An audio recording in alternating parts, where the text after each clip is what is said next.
అనిపిస్తుంది. కళ్యాణ్ గారు సారు ముందర ఫస్ట్ జై చేస్తానా. నేను first junior NTR fan. NTR fan మీరు? నేను ఎన్టీఆర్ ఫ్యాన్. అసలుకి నాకు ఎన్టీఆర్ అంటే పిచ్చి అభిమానం.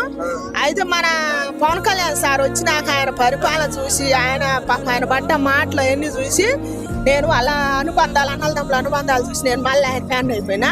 అయినా కూడా మన తెలంగాణకు లేకుండా చేసిన 2 రాష్ట్రాలు ఎడగొట్టి ఆయన పోయి ఆంధ్రాలో పరిపాలన చేస్తాడు. ఏం ఉపయోగం? మన తెలంగాణకు రావాలి ఆయన పవన్ కళ్యాణ్. ఆ ఒక్క దేశానికే కాదు, ధర్మమూర్తి అయినప్పుడు మన తెలంగాణకు కూడా వచ్చి పరిపాలన చేయాలని నేను కోరుకుంటున్నా. పవన్ కళ్యాణ్ గారిని ఖచ్చితంగా కోరుకుంటున్నా. నువ్వు రావాలి ఖచ్చితంగా, మా తెలంగాణకు కూడా రావాలన్నా. నీ గురించి మేము చూస్తున్నాం, ఎదురు చూస్తున్నాం. ఈడ కూడా పరిపాలన చేయాలి, మంచి పరిపాలన చేస్తుండ. ఆడ ధర్మమూర్తి 4 పదాల మీద నడుతుంది. ఇప్పుడు ఆయన డిప్యూటీ సీఎం ఎవరికన్నా వచ్చింది అసలు ఆ పేరు? ఎవరికి రాలేదు. ఆయనకి నేను ఇప్పుడు నాకు 40 సంవత్సరాలు, నేనే ముఖ్యమంత్రి కానీ ఇప్పుడు ఎంతమంది అసలు ఆ డిప్యూటీ సీఎం అంటే ఎందుకు కూడా నాకు తెలియదు. ఈసారి వచ్చి నాకు మోగుతుంటే డిప్యూటీ సీఎం అంటే ఎట్టుంటాడా అనుకున్నాను.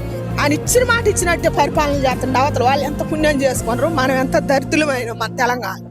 ఆయన రాలే నెక్స్ట్ టైం రావన్నా ప్లీజ్ పవన్ కళ్యాణ్ అన్న. మా తెలంగాణకు కూడా వచ్చి మేము కూడా ఉన్నాం, సెలెమలేర మహిళలో ఉన్నాం. మేము కూడా నీకు ఓట్లు వేస్తాం ఖచ్చితంగా. నువ్వు మా తెలంగాణ కూడా నువ్వు పరిపాలన ఇవ్వాలి ఖచ్చితంగా. రావాల్సిందే. నువ్వు ఏపీలోనే ఉండటానికి లేదు, ఇడికి కూడా రావాలి. మీరు ఎన్టీఆర్ ఫ్యాన్ అయ్యి